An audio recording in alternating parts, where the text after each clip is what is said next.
Agrometeorology का, इससे 4 से 5% बनते हैं। और वे 4 से 5% हमने ये 27 स्लाइड्स में हमने टोटल जो पूरा टॉपिक है वो कवर किया हुआ है। तो मैं देखो कोशिश करूंगा, देखो जल्दबाजी हमें कुछ भी नहीं करनी है। जल्दबाजी क्यों नहीं करनी है? क्योंकि इसमें कुछ कंसेप्ट भी आएंगे। जो कंसेप्ट है वो पढ़ने के लिए आएंगे, और पढ़ने के लिए वो आपको समझने पड़ेंगे। अगर मैं आपको समझ में नहीं आए तो ये खाली पीली बस केवल और केवल आपको एक स्लाइड से नजर आएगी, जिसका कुछ फायदा आपको एग्जाम में नहीं होने वाला। इसलिए मैं पहले जहां पर बोलूंगा कि ये तो आपको याद करना है वो याद ही करना है, और जहां पर बोलूंगा कि यहाँ पर रुककर आपको कंसेप्ट समझना है तो सबसे पहले उसमें हमें कंसेप्ट समझना पड़ेगा। ठीक है ना? ओके ओके ठीक है। देखो ये कुछ ऐसे उपकरण है ना जो एग्रीकल्चर के एग्जाम में भी पूछे जाते हैं। ये जितने उपकरण है इनसे 1 या 2% एग्जाम में आते हैं। और आपको पता है कि जिस टॉपिक से 1 या 2% आते हैं मैं उस टॉपिक को पूरा पढ़ाता हूं, कि उस टॉपिक से अगर ये वाला पर्सन आया है तो इन फ्यूचर जो उस टॉपिक से पर्सन बनने वाले हैं मैं सभी आपके सामने रख दूंगा। बस ये गारंटी आपकी है कि जितने ये भी आपके सामने पर्सन रखे जाएंगे, जितना डाटा आपके सामने होगा वो याद करने का होगा और आपको याद करना होगा। ठीक है ना? ओके, गुड इवनिंग भाई, गुड इवनिंग। आइए आइए जल्दी से आइए। ओके देखो इसमें पहले हम उपकरण की ओर को चलते हैं, फिर मैं इसमें देखो कुछ कुछ समझाता चलूंगा। बाकी तो देखो सामने ही लिखा हुआ है कि इस साइड उपकरण लिखे हुए हैं और एक साइड उनका उपयोगी लिखा हुआ है। हिंदी और इंग्लिश वाले बच्चों को भी इसमें दिक्कत नहीं आने वाली, कोई प्रॉब्लम नहीं आने वाली, क्योंकि मैंने दोनों लैंग्वेज में लिख रखा है। ठीक है ना? तो अब आगे चलते हैं इसकी ओर। देखो जो पहले नंबर पर लिखा हुआ है वो लिखा हुआ है एनीमोमीटर। अब आप देखोगे इसको इंग्लिश में भी देखोगे तो ये भी एनीमोमीटर ही लिखा हुआ है। अब आप बोलोगे सर हिंदी मीडियम वालों के साथ में आप धोखा कर रहे हो। क्यों कर रहे हो? कि एनीमोमीटर है और आपने ऊपर भी एनीमोमीटर ही लिख दिया है, तो फिर हिंदी कहां से हुई? भाई हिंदी वहां से हुई जो पेपर में इस तरीके से आपको एनीमोमीटर देखने को मिलने वाला है। और अगर ये पेपर में इस लैंग्वेज के साथ में आएगा तो मैं वही लैंग्वेज आपको दूंगा ना जो आपको पेपर में आने वाली है, क्योंकि अगर वो पेपर में ही नहीं आया तो फिर पढ़ने का क्या फायदा है। देखो पूछेगा निम्नलिखित में से एनीमोमीटर उपकरण का प्रयोग किया जाता है, तो किस लिए किया जाता है भाई? हवा की गति को मापने के लिए किया जाता है। अब दोनों साइड से पर्सन बन सकते हैं। देखो पहला पर्सन मैं समझाऊंगा, फिर आपको समझते हुए चलना है। जैसे भी इसमें से पर्सन बनेगा, पूछेगा निम्नलिखित में से कौन सा वो उपकरण है जिसके द्वारा हवा की गति ज्ञात की जाती है। ऑप्शन में आएगा एनीमोमीटर, फिर बी ऑप्शन में आएगा विंड वेन, सी ऑप्शन पे आएगा ब्यूफोर्ट स्केल, डी ऑप्शन पे आ जाएगा पोरोमीटर है। तो फिर आपको देखना है जो आपने पढ़ा हुआ है। ठीक है? तो उसमें राइट आंसर क्या चला जाएगा? एनीमोमीटर है। तो चाहे तो ऐसे पूछे कि एनीमोमीटर का प्रयोग किया जाता है, तो फिर इस साइड से जो ये राइट साइड दिए हुए है कि इसमें क्या है, ऐसा पूछेगा कि एनीमोमीटर का उपयोग किया जाता है हवा की गति को मापने के लिए, वायु की दिशा ज्ञात करने के लिए, समुद्र में वायु दबाव ज्ञात करने के लिए, या रंध्रों के व्यवहार को ज्ञात करने के लिए। तो फिर जो एनीमोमीटर के सामने लिखा हुआ है और जो जैसा कि आपने पढ़ा हुआ है कि एनीमोमीटर हवा की गति को मापता है, तो फिर आपको राइट आंसर क्या टिक करना है? जिस ऑप्शन पर आपको हवा की गति लिखी होगी। ठीक है? इस तरीके से इसमें करते समझते हुए चलेंगे। अब एक ये पर्सन मैंने समझा दिया, अब ऐसे आएगा। अब देखो मैंने जहां जहां पर कंफ्यूजन होगा ना, वे मैंने दोनों इनमें ही उपकरण साथ में रख दिए। पहले नंबर पे एनीमोमीटर था, दूसरे नंबर पे विंड वेन। इन दोनों में बहुत ज्यादा कंफ्यूजन होगा भाई। देखो इसको वैसे वायु दिशा मापी भी बोलते हैं, लेकिन नहीं आएगा भाई। हिंदी में इसको वायु दिशा मापी भी बोलते हैं, नहीं आएगा, क्योंकि ये वायु की दिशा ही ज्ञात करता है। अब समझ लेते हैं, जैसे कोई गांव के व्यक्ति है, हम भी गांव में रहे हैं, या कोई शहर में है, लेकिन गांव में ज्यादा समझेंगे। क्यों समझेंगे? क्योंकि आपको देखा है कि हमारे जो बड़े बुजुर्ग हैं कि वे एकदम से ये बोल देते हैं कि यार आज हवा इस तरीके से चली है, यानी पछुआ हवा चल रही है, पूर्वी हवा चल रही है, दक्षिणी हवा चल रही है, तो इस तरीके से वो बता देते हैं। वे क्या है, वो तो उनका एक अंदाजा है। लेकिन अगर साइंटिफिक तरीके से देखा जाए कि आज के दिन हवा किस दिशा की ओर से आ रही है, तो फिर वहां पर कौन सा उपकरण का प्रयोग करना पड़ेगा? वहां पर उपयोग करना पड़ेगा विंड वेन का। तो ये विंड वेन का प्रयोग किस लिए किया जाता है? वायु की दिशा को ज्ञात करने के लिए। वायु की दिशा को ज्ञात करने के लिए किसका प्रयोग किया जाता है? विंड वेन का प्रयोग किया जाता है। ठीक है? याद रखना, एनीमोमीटर हवा की गति, भाई हवा किस गति से चल रही है, कि हवा 9 किलोमीटर प्रति घंटे की स्पीड से चल रही है या 15 किलोमीटर प्रति घंटे की स्पीड से चल रही है, तो वो गति को मापेगा एनीमोमीटर। ठीक है, उस गति को कौन मापेगा भाई, एनीमोमीटर। और हवा किस दिशा से आ रही है उसको मापेगा विंड वैन है। ठीक है, ओके, समझ में आया आपके, समझ में आया।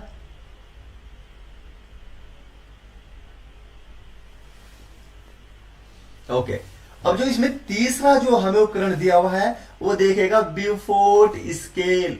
अब ये क्या करता है, इसमें भी थोड़ा सा ट्विस्ट है। ये जो देखिएगा क्या करता है, समुद्र में वायु दाब ज्ञात करना, यानी जो समुद्र के अंदर वायु जितनी गति से जा रही है उसका वायु दाब है, विंड फोर्स, किसमें, समुद्र के अंदर ज्ञात किया जाता है। ठीक है, ये तीनों उपकरण आपके सामने हैं और इन तीनों के उपयोग भी आपके सामने लिखे हुए हैं। तो इस तरीके से याद करना है, क्योंकि यहां पर कोई कंसेप्ट ज्यादा नहीं है। जहां पर एक दो कंफ्यूजन आया था वो मैं क्लियर करता हुआ चल रहा हूं कि जब दो ऐसे उपकरण होंगे जिनका आपको कार्य सेम लगेगा तो मैं वहां बताता हुआ चलूंगा। बाकी आगे इसमें बहुत सारे कंफ्यूजन वाले क्वेश्चन आने वाले हैं, उनकी ओर चलते हैं। ठीक है ना, ये तीनों उपकरण समझ में आए, बहुत पीछे चल रहा है। ये तीनों उपकरण समझ में आ गए।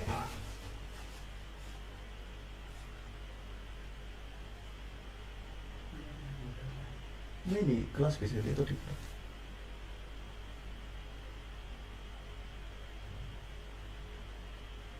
दस 20 सेकंड पीछे चलिए फिर शायद। आज टेंडेंसी क्या लिखी इसकी, टेंडेंसी अल्ट्रा लो कोई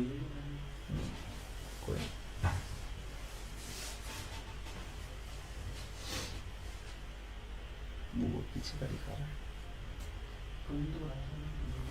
ओके, क्योंकि ये सभी के सभी जैसे उपकरण पीछे लिखे हुए ऐसे ही है। जैसे इसमें यहां पर लिखा हुआ है कि अल्टीमीटर का प्रयोग किया जाता है किसमें, ऊंचाई ज्ञात करने के लिए।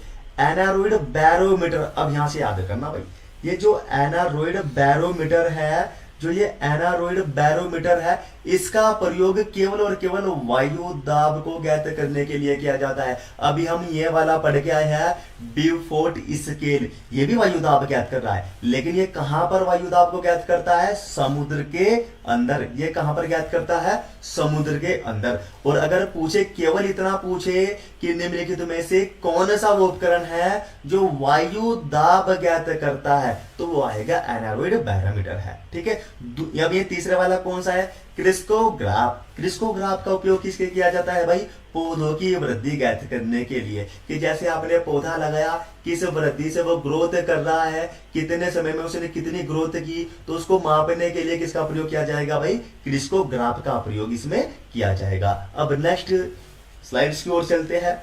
नेक्स्ट में क्या लिखा हुआ है भाई, इसमें जो लिखा हुआ है उपकरण डायनोमोमीटर है। डायनोमोमीटर एक प्रकार का यंत्र है, आप सभी जानते हो इसको, जिसे जनरेटर बोला जाता है, जनरेटर भी जिसको बोला गया है।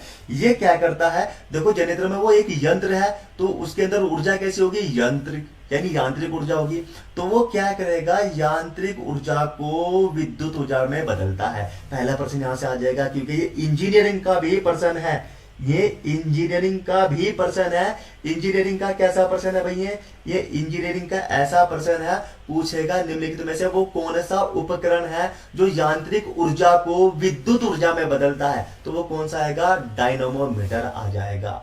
ठीक है, और एक प्रश्न ऐसे लिख के चलना जो इसका अपोजिट आएगा। इसमें तो लिखा हुआ है कि यांत्रिक ऊर्जा को विद्युत ऊर्जा में बदलने वाला यंत्र कौन सा है, तो उसमें बदलने वाला यंत्र जो आएगा डायनोमोमीटर आएगा। फिर इसका एक अपोजिट होता है विद्युत मोटर, जिसको आप घास काटने वाली या कुट्टी काटने वाली मशीन के ऊपर रखकर वो जो मोटर होता है उसको बोलते हैं विद्युत मोटर। विद्युत मोटर क्या करता है, उसके अंदर जो ऊर्जा होती है वो विद्युत ऊर्जा होगी। तो विद्युत ऊर्जा को, ये जो विद्युत ऊर्जा को यांत्रिक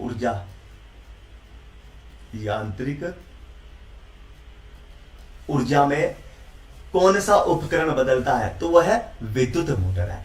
यानी अगर यांत्रिक ऊर्जा को विद्युत ऊर्जा में बदलना होगा तो कौन सा आएगा भाई, डायनोमोमीटर है। और जो विद्युत ऊर्जा को, ये वाली जो है विद्युत ऊर्जा को यांत्रिक ऊर्जा में बदलने वाला उपकरण कौन सा होगा? विद्युत मोटर। ये आप नोट डाउन करते हुए चलना है। इसे नेक्स्ट जो उपकरण दिया हुआ है वो दिया हुआ है टेंसियोमीटर है। देखो इसमें ज्यादा कुछ समझने वाली बात नहीं है, इनका कार्य इनके सामने लिखा हुआ है, जहां पर कंसेप्ट आएगा मैं वहां पर पूरा जो लगाकर बता दूंगा। यहां से आपको ये याद करना है। टेंसियोमीटर का प्रयोग किया जाता है मर्दा नमी तनाव ज्ञात करने के लिए, कि मर्दा में जो तनाव है, कि जब मोशन टेंशन है, वो ज्ञात करने के लिए टेंसियोमीटर का प्रयोग किया जाता है। जो पोरोमीटर है, पोरोमीटर का प्रयोग किया जाता है रंध्र व्यवहार ज्ञात करने के लिए, कि रंध्र, जो पत्तियों के अंदर रंध्र पाए जाते हैं वो किस प्रकार से कार्य कर रहे हैं, वो गैसों का आदान प्रदान कितनी बड़ी बातें कर रहा है, उसका प्रयोग अगर आपको जानना है कि ये कितना कितना कार्यशील है, तो उसके लिए आपको प्रयोग करना पड़ेगा पोरोमीटर है। ये याद रखना। एक पोटोमीटर होता है, ये तो पोरोमीटर है, एक पोटोमीटर है, वो आगे आएगा, वो वाष्पोत्सर्जन यानी ट्रांसपिरेशन को ज्ञात करने के लिए प्रयोग किया जाता है। ओके, अब आगे चलते हैं। एक ये है, इसमें भाई यहां पर कंफ्यूजन आएगा, ये दोनों बता देता हूं मैं। यहां पर सबसे ज्यादा कंफ्यूजन आएगा। क्यों आएगा? एक तो पूछेगा देखो पानी का अपेक्षित घनत्व ज्ञात करने के लिए किस उपकरण का प्रयोग किया जाता है, तो वो है आपका हाइड्रोमीटर। जैसे आपको पता है ना कि हाइड्रो का मतलब ही जल होता है, और ये हाइड्रोमीटर देखो इंग्लिश मीडियम वाला तो यहाँ पर पढ़कर इसको रिलेटिव डेंसिटी ऑफ वाटर के नाम से लगा देगा। तो यहाँ पर देखो एक तो इसमें ये लास्ट, इससे नेक्स्ट दिया हुआ है हाइग्रोमीटर। हाइग्रोमीटर को ही क्या बोलते हैं? साइक्रोमीटर। ये दोनों आपको याद रखना है। अगर हाइड्रो पूछेगा तो पानी का अपेक्षित घनत्व ज्ञात किया जाता है, लेकिन हाइग्रो या साइक्रोमीटर का पूछेगा तो ये क्या करता है? ये मापता है सापेक्षित आर्द्रता, रिलेटिव ह्यूमिडिटी। जो हमारी वायुमंडल में जितनी नमी पाई जाती है उसी को ही क्या बोला गया है? उसी को आर्द्रता बोला जाता है। और आर्द्रता को मापने का कार्य कौन करता है? हाइग्रोमीटर ये कार्य करता है। और जल का अपेक्षित घनत्व ज्ञात करने के लिए किसका प्रयोग किया जाता है भाई? वो प्रयोग किया जाता है हाइग्रोमीटर का। दोनों में कंफ्यूजन है, दोनों को दूर कर लीजिए। अगर हाइड्रो आएगा तो पानी का अपेक्षित घनत्व ज्ञात करेगा, हाइग्रोमीटर आएगा तो सापेक्षित आर्द्रता को ज्ञात कर देगा। ठीक है, या आर्द्रता भी बोल सकता है। अब एक ये इससे लास्ट वाला दिया हुआ है कि लैक्टोमीटर का प्रयोग किया जाता है, तो दूध की शुद्धता, कि दूध किस रूप से शुद्ध है, दूध की शुद्धता की मात्रा को ज्ञात करने के लिए लैक्टोमीटर का प्रयोग किया जाएगा, या दूध का अपेक्षित घनत्व ज्ञात करने के लिए किस उपकरण का प्रयोग किया जाएगा? तो लैक्टोमीटर का वो प्रयोग किया जाएगा। ठीक है, हाँ सचिन, ठीक है कि जो कृषि यंत्रों का खिंचाव मापने के लिए भी उसका डायनोमीटर का प्रयोग किया जाता है। ठीक है ना। अब आगे चलते हैं।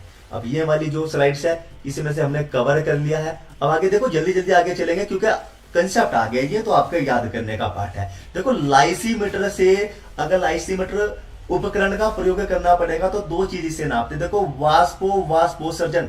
अब इसको आप वाष्पोत्सर्जन नहीं बोल सकते क्योंकि वो ट्रांसपिरेशन हो जाएगा। ये वाष्पोत्सर्जन है ना, ये आगे आने वाला है। इसको भी बहुत अच्छी तरीके से समझाऊंगा कि वाष्पोत्सर्जन यानी इवापोट्रांसपिरेशन क्या होता है और वाष्पोत्सर्जन यानी ट्रांसपिरेशन क्या होता है, वो आगे आने वाला है, आगे क्लियर कर दूंगा। फिलहाल आप केवल इतना समझते हो चलना है कि लाइसीमीटर का प्रयोग किया जाता है किसके लिए?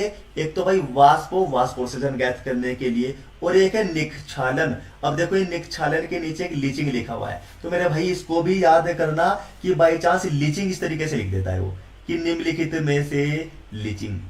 जैसे ये लीचिंग लिख दिया यहाँ पर, तो पूछेगा लाइसीमीटर का प्रयोग किया जाता है, वो ए पे लिखेगा वाष्पोत्सर्जन, बी पे लिखेगा मूल दाब यानी जड़ का दाब, ठीक है, और सी पे लिखेगा पानी की गहराई, और डी पे लिख देगा लीचिंग। फिर आप में कंफ्यूजन बन जाएगा कि यार हमने लाइसीमीटर का प्रयोग वाष्पोत्सर्जन के लिए किया हुआ है, लेकिन यहाँ वाष्पोत्सर्जन खाली में दिया हुआ है तो ये नहीं हो सकता।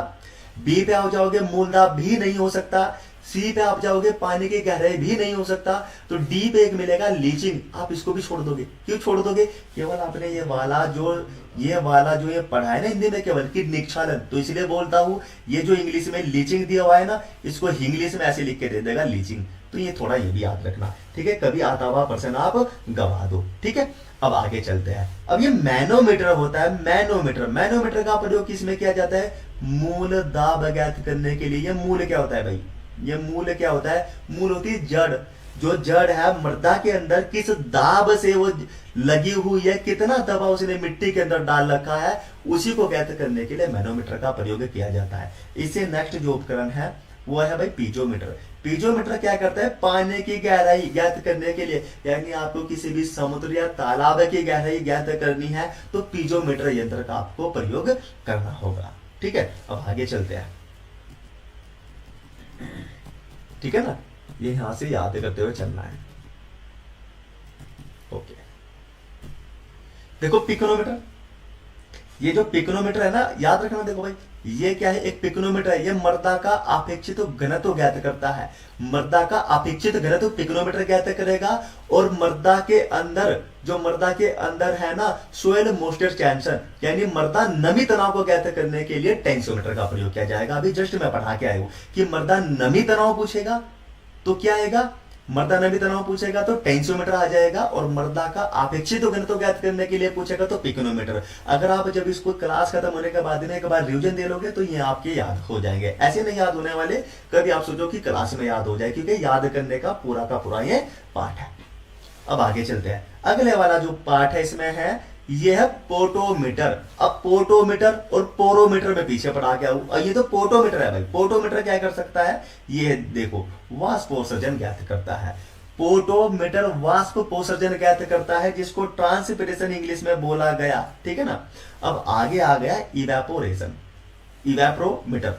इससे जैसे मृदा के अंदर आपने, जो मृदा के ऊपर पानी होता है और गर्मी के दिनों में आपने देखा कि वो वाष्प बनकर ऊपर चला जाता है, उसको वाष्पीकरण बोलते हैं। तो हम ये भी पता लगा दें कि जो मृदा के ऊपर से पानी वाष्प के रूप में ऊपर गया है वो कितनी मात्रा में गया है। तो हमें अगर वाष्पीकरण की दर को ज्ञात करना है तो किस उपकरण का प्रयोग करना पड़ेगा, इवेपोरोमीटर। ओके, ये तीनों भी अंदर कवर हो गए। अब आगे चलते हैं।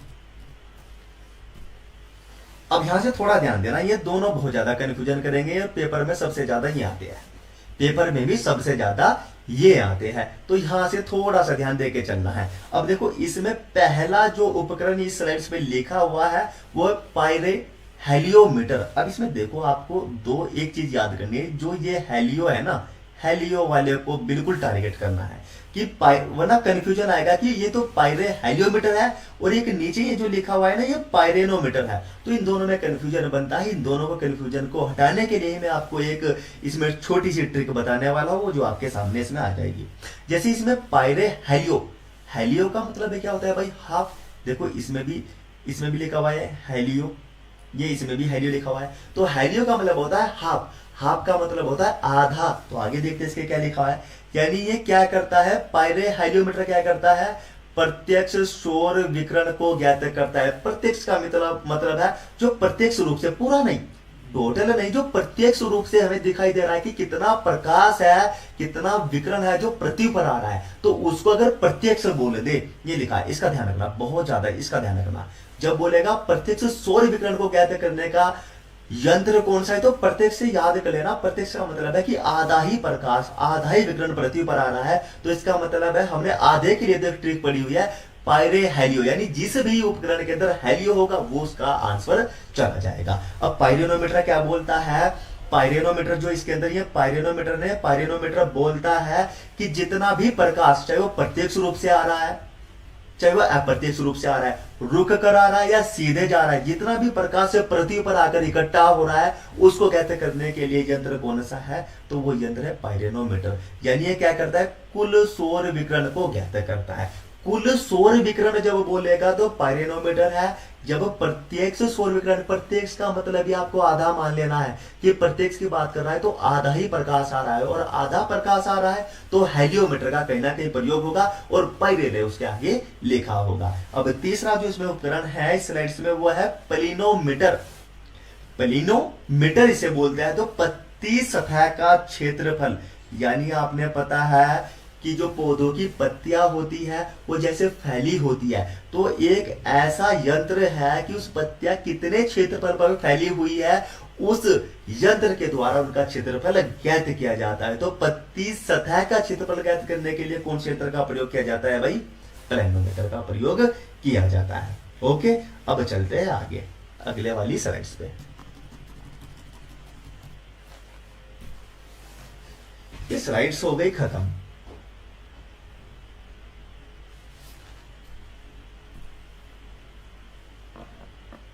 कैसे भी सभी यह उपकरण आपको समझ में आए, सभी उपकरण आपको समझ में आए।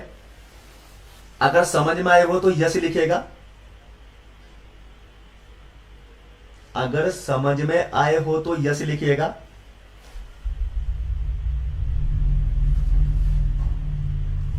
क्या सभी उपकरण आपको समझ में आए?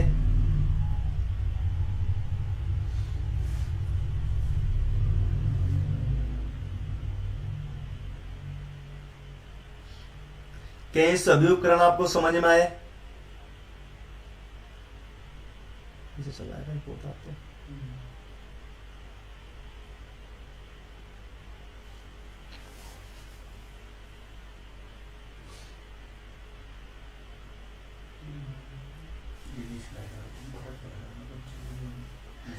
30 मिनट 30 सेकंड कम से कम। टेड जी पे ध्यान नहीं दिया शायद आज, तो इतना तो नहीं होना चाहिए।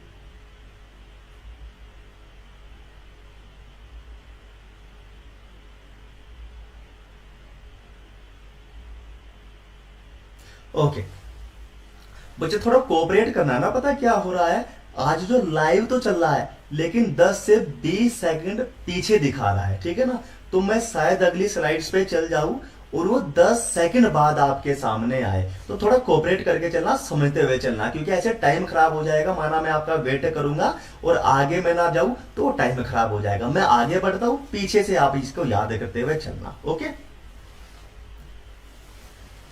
देखो इसमें जो ये सर हमारे हैं, ओके मैं बढ़ता हूं आगे। देखो इसमें आपको यहां से जो प्रश्न बनेंगे, ये यहां पर लिखा हुआ है मौसम, जिसे वेदर बोला गया, ठीक है। अब देखो मौसम आप बोलोगे सर यहां से मौसम से कैसे प्रश्न आएंगे बनकर, प्रश्न कैसे आएंगे, तो प्रश्न में आपको दिखाता हूं अभी कि कैसे आएंगे। और देखो मैंने जितना भी कंफ्यूजन एग्जामिनर आपके दिमाग में पेपर वाले दिन डालने वाला है, वो मैं पेपर से पहले ही दूर कर दूंगा। क्यों कर दूंगा? जितनी भी डेफिनेशन तमाम किताबों में लिखी हुई है, चलो किताबों को एक साइड रख दीजिए, क्योंकि मेरा डाटा है ना पूरा आपको एक दो किताब में नहीं मिलने वाला।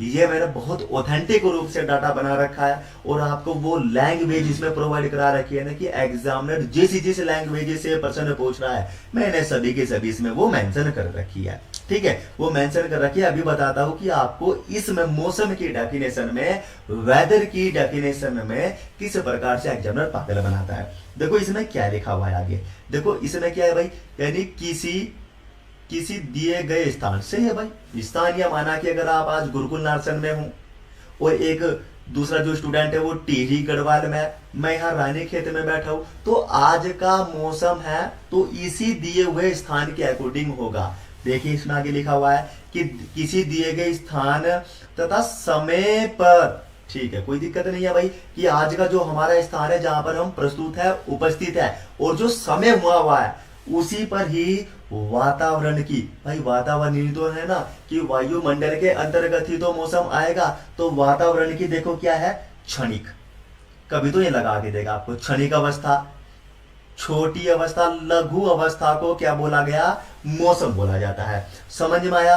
बिल्कुल नहीं आया होगा तो चिंता करने का विषय नहीं है। अभी इसको हमें समझा देता हूं। देखो समझने का इसमें क्या की पॉइंट है, जैसे कि आज है, आज आपने देखा होगा कि यार आज बहुत धूप निकल गई है, कल बारिश का मौसम बन गया, फिर परसों देखा आपने धूप निकल गई, फिर उससे अगले दिन देखा फिर बारिश का मौसम बन गया। तो ये क्या है कि वायुमंडल में ज्यादा लंबे समय तक नहीं हो रहा है, जो हमारे पास में स्थान है और कुछ हमें समय दिया गया है, तो उसमें क्या कर रहा है कि वायुमंडल की थोड़ी सी अवस्था को दर्शा रहा है कि वायुमंडल थोड़े से समय के लिए ये परिवर्तन हो रहा है। ये मौसम की डेफिनेशन की ओर बोल रहा है। अब मैं सीधा सीधा की पॉइंट वो बताने वाला हूं जो इससे एग्जाम में आता है। जब भी ये पूछेगा मौसम और जलवायु में अंतर कैसे आएगा, कि किसी भी दिए गए स्थान या समय पर, देखो ये पढ़ने की आवश्यकता ही नहीं है, जो ये दिया हुआ है ना कि किसी भी दिए गए स्थान या समय पर, ये लगा के देगा। वो जो स्थान समय पर वायुमंडल की कौन सी अवस्था को बताने वाला है, कि वायुमंडल की कैसी अवस्था को बताने वाला है, तो वो अवस्था है भाई क्षणिक अवस्था। देखो एग्जामिनर सबसे ज्यादा, देखो किताबों में जो लिखी होती है ना, वो लिखी होती है ये वाली लघु अवस्था।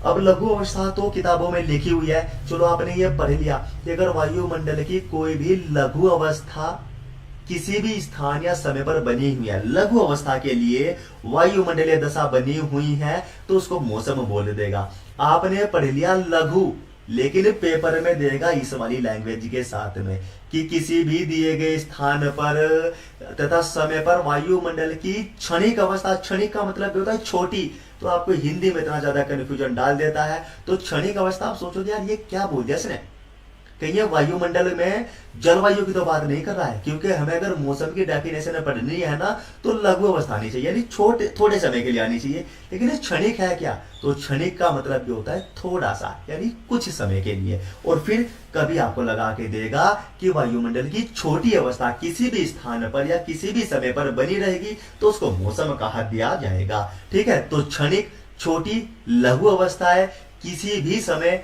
और किसी भी स्थान पर वायुमंडल की अगर दिखाई देगी तो उसको क्या बोला जाएगा, उसको बेटा बोला जाएगा मौसम। तो जिस तीनों लैंग्वेज के साथ में पेपर में देता है, मैंने तीनों लैंग्वेज आपके सामने रख दी है। अब देखो यहां भी लिखा हुआ है, इस वाले की पॉइंट में लिखा हुआ है कि यह कम समय के लिए छोटे क्षेत्र, यानी कम समय के लिए 1 या 2 दिन के लिए होगा। जैसे गांव में, जैसे भाई आपको पता माना कि किसी का गांव गुरुकुल नारसन में है, तो वहां जो मौसम होगा तो आपने देखा होगा उसका थोड़ा बहुत प्रभाव पूरे जिले पर होगा। यानी जो वो गांव जिस जिले के अंतर्गत आ रहा है ना, तो उस जिले के अंतर्गत उस मौसम का प्रभाव होगा। यानी कुछ समय के लिए बारिश हो सकती है या कुछ दिनों के लिए धूप निकल सकती है, 1 या 2 दिन के लिए, तो वही इसमें कहा गया है। तो आपको सबसे पहले इसमें क्या याद करना है, सबसे पहले तो ये कि जब भी बोलेगा कि वातावरण की क्षणिक अवस्था बोल दे, वातावरण की छोटी अवस्था बोल दे, वातावरण की लघु अवस्था बोल दे, तो तुरंत याद कर लेना कि ये तो मौसम की ओर इशारा कर रहा है और मौसम को टिक करके आगे बढ़ जाना। ये बात बोली गई है। ये की पॉइंट केवल समझाने के लिए, ये जो सेकंड वाला है ना समझाने के लिए, लेकिन ये सबसे ज्यादा इंपॉर्टेंट है। पूछेगा मौसम किस भाषा का शब्द है, तो अरबी भाषा का शब्द है। पूछेगा मौसम किस भाषा का शब्द है भाई, तो मौसम है अरबी भाषा का शब्द है। ये आपको याद करना है। ठीक है, तो मौसम किस भाषा का शब्द है भाई, अरबी भाषा का शब्द है। देखो हमने और क्लियरिटी आपके दिमाग में लाने के लिए कुछ एग्जाम्पल भी दे रखे हैं। देखो यहाँ पर एग्जाम्पल यानी उदाहरण के तौर पर, जैसे गर्म दिन, हॉट डे, आज भाई बहुत गर्म दिन है, आज तो बहुत ज्यादा गर्मी पड़ रही है, ये क्या है, मौसम है, आज ही तो है ना, कोई ऐसा तो नहीं कि 30-35 साल के लिए हो, दिन के लिए मेरे 30-35 दिन के लिए भी ये आ सकता है कि मौसम की बात कर रहा है। लेकिन जब लंबे समय तक सालों की बात करेगा तब जलवायु की ओर जाएंगे। जैसे वर्षा का दिन, इसमें एग्जाम्पल में भी दिया है, वर्षा का दिन, रेनी डे। अब देखोगे आप कि वर्षा है भाई 2 दिन हो गई, 4 दिन हो गई, मैक्सिमम 7 दिन हो गई, या सबसे ज्यादा मैक्सिमम अधिकतम दिन देखा जाए तो 15 दिन हो गई, जिसको आप जैसे सावन में चौमासा बोल देते हो, तो उसमें जाकर क्या नाम है, ये वहां पर वर्षा का रूप या वर्षा का रूप ले लेता है। तो ये क्या है, गर्म दिन की बात कर ले, वर्षा का दिन बात कर ले, कुछ ही समय के लिए है, वही मौसम की डेफिनेशन बता रहा है। जैसे शुष्क मौसम है भाई, शुष्क मौसम का क्या मतलब है कि या तो बहुत शुष्क मौसम है, ना तो ज्यादा नमी है वातावरण में, ना कोई भी इसमें बारिश का मौसम बनना है, तो शुष्क मौसम है, हो सकता है 2-4 दिन के लिए रह जाए, फिर बाद में तो बारिश होने वाली है या नमी पड़ने वाली है। तो ये सभी किसी की ओर इंगित कर रहे हैं, इशारा किसकी ओर कर रहे हैं, ये कर रहे हैं आपके मौसम की ओर इशारा कर रहे हैं। ठीक है ना, तो ये हमें समझते हुए चलना है। अब क्लियरिटी आई दिमाग में कि मौसम क्या है, अगर वातावरण की क्षणिक अवस्था बोले, छोटी अवस्था बोले या लघु अवस्था बोले, तो वो मौसम कहलाता है। अब चलते हैं आगे जलवायु की ओर। मैंने बोला जब भी मैं पढ़ाता हूँ ना, तो दोनों में कंपैरिजन करके पढ़ाता हूँ। भाई मौसम है, इसका अपोजिट जलवायु बोलेगी। अब देखना जलवायु क्या बोलती है। भाई जलवायु है जिसको क्लाइमेट बोला गया। देखो इसमें क्या गया, मैंने बोला नहीं, ये चीज याद करने की नहीं है, किसी दिए गए स्थान, सही है भाई, हम जो स्थान पर रहते हैं वो स्थान देगा, तथा समय, समय भी भाई बताएगा, क्योंकि कौन से समय पर सूखा पड़ा हुआ है, कौन से समय पर वर्षा हुई हुई है, कौन से समय पर इसमें गर्म दिन हुए हुए हैं, कौन से समय पर धूप निकली हुई है। तो ये तो सब लिख के देगा, ये याद करने की आवश्यकता नहीं है। तो इसमें से आगे देखो किसी भी दिए गए स्थान तथा समय पर वातावरण की, यहां से पकड़ना है, यहां से कीबोर्ड पकड़ते हुए चलना है भाई। क्या? लंबी अवस्था, लॉन्ग पीरियड। लंबी अवस्था जलवायु कहलाती है। जलवायु कैसे? कि माना कि आपने ऐसा जैसे अंटार्कटिका देखा है, वहां पर क्या है, 6 महीने की रात है, 6 महीने का दिन है, वो जलवायु की ओर इंगित कर रहा है। 6 महीने ठंड रहेगी तो 6 महीने नॉर्मल मौसम रहेगा। तो इसका मतलब है देखो भाई कितने लंबे समय तक जो जलवायु है ना, किसी किसी किसी स्थान पर 30 से 35 साल तक भी बनी रहती है। तो अगर लंबे समय तक वायुमंडल की अवस्था पाई गई तो उसको बोला गया जलवायु या क्लाइमेट है। उसको क्या बोला गया बेटा? जलवायु या क्लाइमेट उसको बोला गया।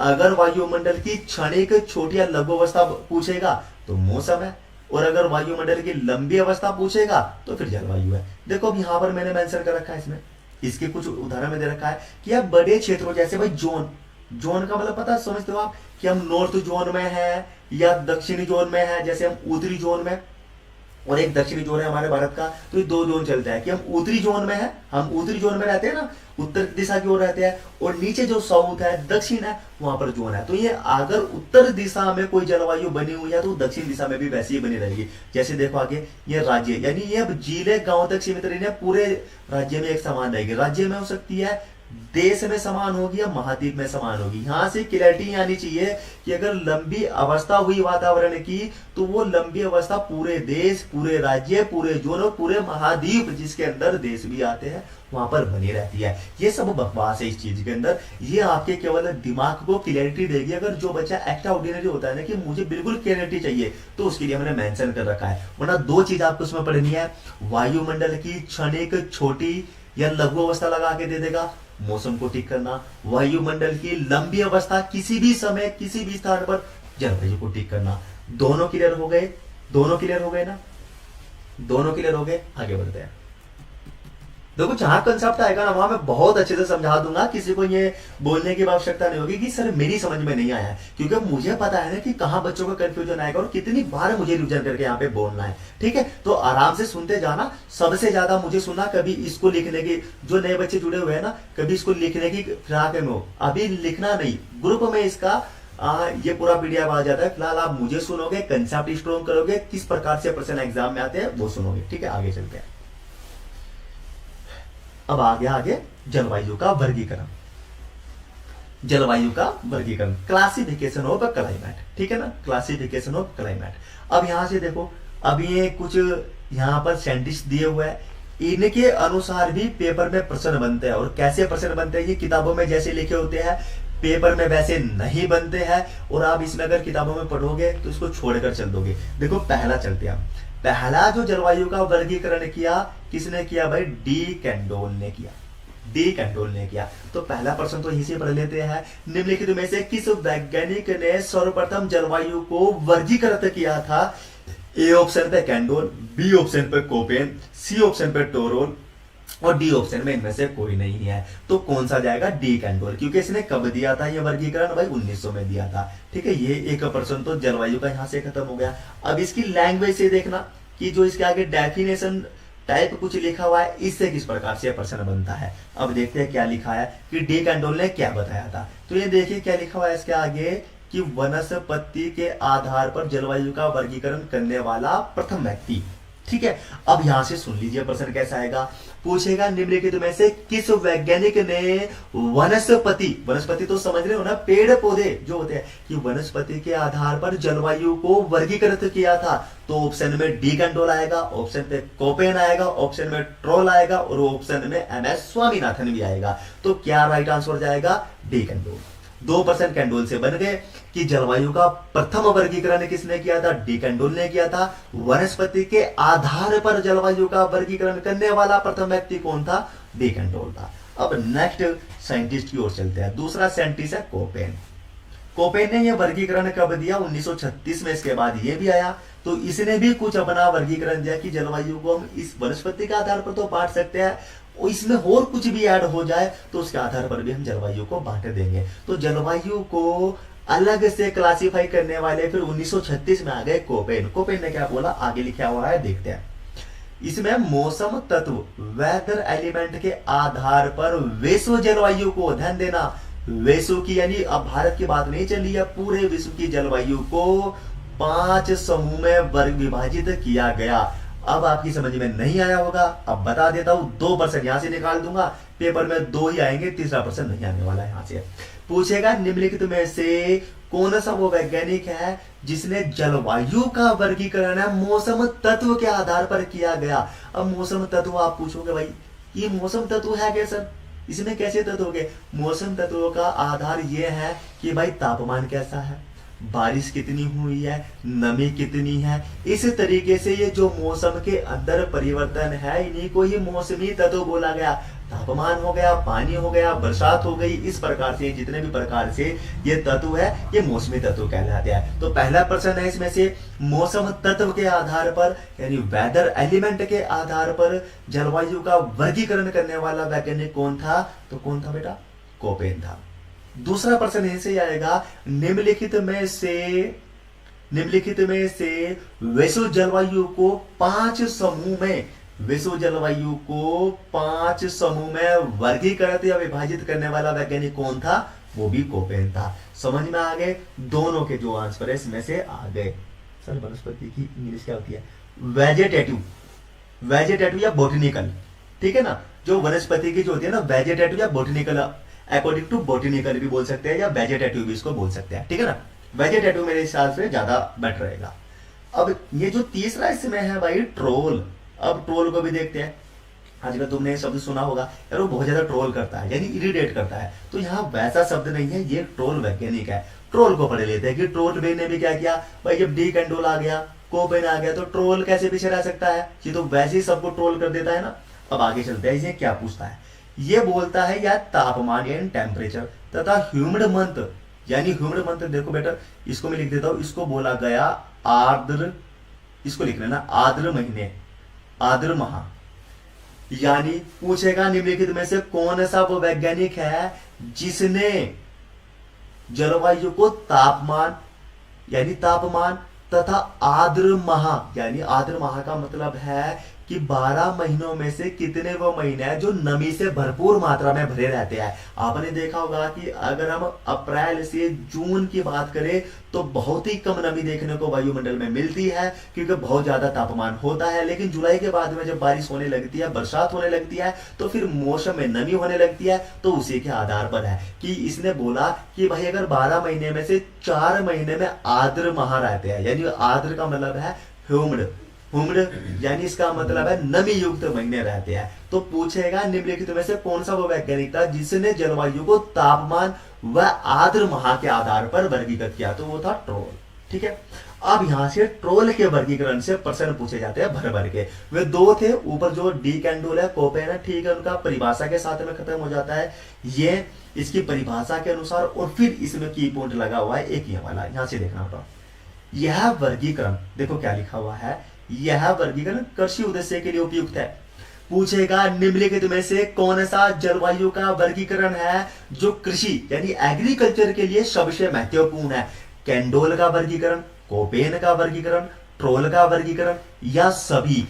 तो बच्चे बहुत ज्यादा कंफ्यूजन आएगा वहां, सभी पे मत टिक कर देना। बहुत से 99% बच्चे सभी पे टिक करेंगे क्योंकि वे पर्सन ही अच्छे से नहीं पढ़ेंगे। क्यों नहीं पढ़ेंगे? वे सोचेंगे यार जलवायु के वर्गीकरण की बात कर रहा है, तो डी कैंडोल ने भी दिया, कोपेन ने भी दिया, टोरोल ने भी दिया, तो इसमें क्या है फिर डी वाला ऑप्शन तो दी जाए तो सरकारी पर्सन हो गया, डी पे टिक कर लेते हैं, हमारा एक नंबर बन जाएगा। लेकिन ऐसा नहीं है, उसने की पॉइंट लगा के दिया निम्नलिखित में से किस वैज्ञानिक का वर्गीकरण है जो कृषि उद्देश्य के लिए उपयुक्त है? तो फिर वो कौन सा था भाई? ट्रोल का वर्गीकरण था। ओके, अब एक ये क्या है इक्रिसैट, पहला तो ये प्रश्न है, इसको मैं अलग से टॉपिक लेके आऊंगा, जितने भी इंस्टीट्यूट है, संस्थान है, वो सभी को लेके आऊंगा। ने भारत में सेमी एरिड ट्रॉपिक क्षेत्रों के लिए इस वर्गीकरण को अपनाया। तो यहां से मैं समझा देता हूं क्या पूछेगा। निम्नलिखित में से कौन सा जलवायु का वर्गीकरण है जो इक्रिसैट हैदराबाद ने भारत के जो अर्ध शुष्क क्षेत्रों में अपनाया? तो ट्रोल का वो वर्गीकरण था, ठीक है। या अर्ध शुष्क क्षेत्रों में जलवायु का, देखो ये जो ये लिखा हुआ है ना इंग्लिश में सेमी एरिड ट्रॉपिक्स, यानी अर्ध शुष्क क्षेत्र इसको हिंदी में बोला गया। तो सीधा सीधा प्रश्न यहां से पूछ लेगा निम्नलिखित में से कौन सा वो वर्गीकरण है जलवायु का जो अर्ध शुष्क क्षेत्रों के लिए अपनाया जाता है। तो ट्रोल का वर्गीकरण था। कौन सा वो वर्गीकरण है जलवायु का जो कृषि उद्देश्य के लिए या फसलों की वृद्धि के लिए अपनाया जाता है, तो वो भी कौन सा था, ट्रोल का वर्गीकरण था। ठीक है, अब आगे चलते हैं। तो बच्चों थोड़ा टाइम लगेगा लेकिन समझा दूंगा अच्छी तरीके से, क्योंकि देखो मैं जल्दबाजी में नहीं पढ़ाता, अगर आपकी समझ में भी नहीं आया तो फिर फायदा ही क्या होगा। ठीक है, अब यहां से देखो ये डायरेक्ट जो डाटा है ये आपके याद करने का है। देखो मैं इसको बता दूंगा, इसको क्या बोला गया, ये वर्षा की मात्रा के आधार पर जलवायु का वर्गीकरण किया गया। वहां तो वर्गीकरण किसका आधार पर था भाई, अलग अलग साइंटिस्टों ने अलग अलग मात्रा के आधार पर किया गया। अब यहाँ वर्षा की मात्रा के आधार पर जलवायु का वर्गीकरण किया जाएगा। यहाँ से डायरेक्ट प्रश्न पूछा जाएगा। पहले मैं आपको इनकी हिंदी लिख दूं, इसको बोला गया शुष्क, इसको बोला गया शुष्क, इसको बोला गया अर्ध शुष्क, अर्ध शुष्क, इसको बोला गया उप आर्द्र, उप आर्द्र। ठीक है, इसको बोला गया आर्द्र। अब देखिए बच्चों, ये आपके सामने मैंने हिंदी इसकी लिख दी है, ये मैंने इसकी हिंदी लिख दी है। अब आप खुद से चॉइस देखना या खुद से पूछना कि यार मैं किस भाषा में इसको पढ़ने में ज्यादा कंफर्टेबल हूं। आप जब इसको पढ़ोगे ना कि एराइड एकदम समझ में आएगा, सेमी एराइड एकदम समझ में आएगा, सब ह्यूमिड एकदम समझ में आएगा, वैसे फिर ह्यूमिड भी एकदम समझ में आ जाएगा। इसके आगे देखिए क्या लिखा हुआ है, शुष्क। चलो ये तो थोड़ा बहुत बनता है, ये अर्ध शुष्क, अब देखो इसमें लग गया। ये उप आर्द्र, ये देखो क्या भाषा है, और फिर आर्द्र। ठीक है, जो भी भाषा में आपको समझ में आए मैंने दोनों लिख दिया, दोनों को आपको जिस तरीके से आपको अच्छा लगे उसमें याद कर लेना। ठीक है ना, अब आगे चलते हैं। अब देखते हैं, देखो इसमें क्या बोला गया है। पूछेगा निम्नलिखित में से शुष्क क्षेत्रों में वर्षा की मात्रा कितनी होती है, यानी वो क्षेत्र जिसमें वर्षा की मात्रा 250 मिलीमीटर से कम होती है, कौन से क्षेत्र कहलाते हैं, शुष्क, अर्ध शुष्क, उप आर्द्र या आर्द्र। तो कौन से, सामने लिखा हुआ है शुष्क क्षेत्र कहलाते हैं। फिर वे क्षेत्र जिनमें 250 से 500 मिलीमीटर वर्षा होती है, 250 से 500 के बीच में मिलीमीटर वर्षा होती है, कौन से क्षेत्र कहलाते हैं। आगे लिखा हुआ है अर्ध शुष्क या सेमी एरिड क्षेत्र है। वे क्षेत्र जिसमें 500 से 1000 मिलीमीटर के मध्य यानी बीच में वर्षा की मात्रा होगी, तो उनमें कौन से क्षेत्र बोले जाएंगे बेटा, वे बोले जाएंगे उप आर्द्र यानी सब ह्यूमिड क्षेत्र। और वे क्षेत्र जिसमें 1000 मिलीमीटर से अधिक वर्षा होगी, तो उस क्षेत्र को क्या बोला जाता है, आर्द्र क्षेत्र बोला गया है। ठीक है, ये वाला बिल्कुल सिंपल है, फैक्ट बेस्ड डाटा है, नोट कर लेना बाद में जब आपके ग्रुप में ये डल जाएगा, और अच्छी तरीके से इसको याद कर लेना। अब आगे चलते हैं।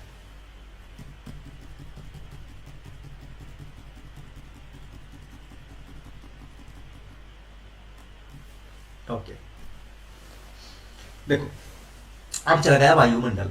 वायुमंडल पढ़ाएंगे अच्छी तरीके से, फिर इसको फिनिश कर देंगे। क्यों कर देंगे, क्योंकि देखो जितना कंसेप्ट यहां से बनेगा उतना आपके दिमाग में जाएगा। अब पता है मैं इसको पूरा पढ़ा दूंगा अच्छी तरीके से, लेकिन मैं भी बैठा रहूंगा और आप मुझसे ज्यादा आलकस में बैठे रहोगे, इतने आलसी हो जाओगे, क्योंकि फिर बाद में समझ में नहीं आता। क्योंकि जो इफेक्टिव स्टडी होती है ना, वो 1 आवर की होती है, यानी 1 घंटे की होती है, और मैं उसमें पढ़ा भी दूंगा आपको अच्छी तरीके से, इस तरीके से, लेकिन आपको समझते हुए चलना है। ठीक है, अब आगे मैं इसमें बढ़ता हूं।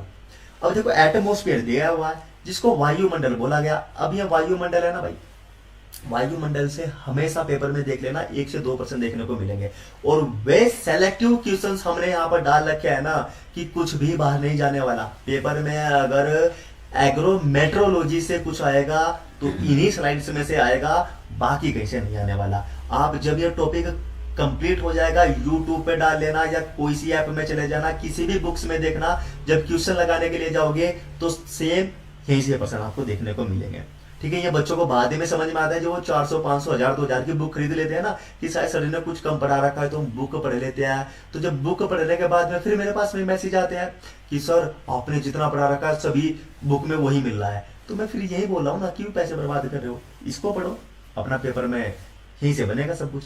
चलते आगे, एटमोस्फेयर क्या बोलता है, एटमोस्फेयर से कितना परसेंट बनेगा ये मैं बता देता हूं। एटमोस्फेयर यानी वायुमंडल क्या है, इसकी पहले परिभाषा देख लेते हैं। परिभाषा सीधी सीधी आएगी कि एटमोस्फेयर क्या होता है, रंगहीन। हाँ भाई बिल्कुल रंगीन है। हमारे चारों ओर ये जो हवा चल रही है, हमें क्या पता कौन से रंग की है हवा है भाई, ठीक है। जो धूप निकल रही है हमें क्या पता कौन से रंग की है। तो ये मौसम है, ये कौन से रंग का हमें नहीं पता चला, तो ये क्या है, रंगीन है। ठीक बात बोल रहा है। ये क्या है, गंधहीन है। सही है भाई, हमें नहीं पता गंधहीन है कि वायुमंडल में किस प्रकार की गंध आएगी, हमें नहीं पता, गंधहीन है, सही बोला इसने।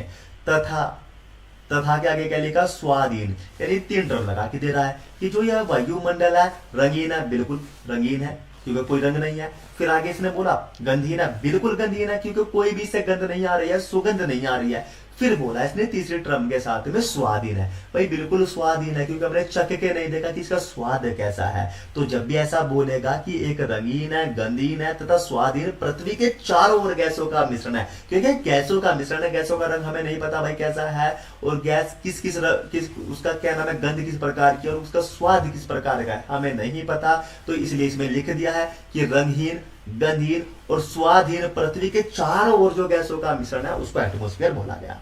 ठीक है, ये इसकी डेफिनेशन यहां से बन गई।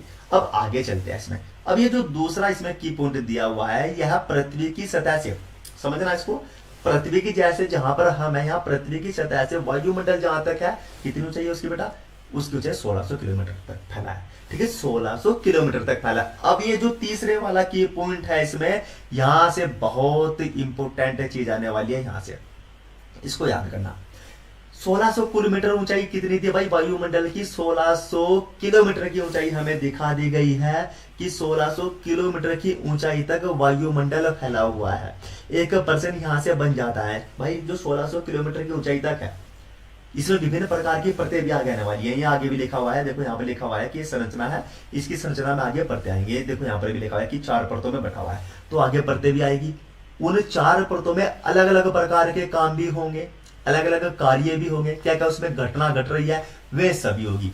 किसके अंदर होगी, 1600 किलोमीटर की ऊंचाई तक होगी। 1% यहां से बनता है कि वातावरण के कुल द्रव्यमान, यानी जितना भी भार है ना वायुमंडल का, जितनी भी घटना उसके अंतर्गत होने वाली है, तो 99% जो पृथ्वी के अंदर घटना होने वाली है वो केवल आपको 40 किलोमीटर के अंदर ही दिख जाएगी।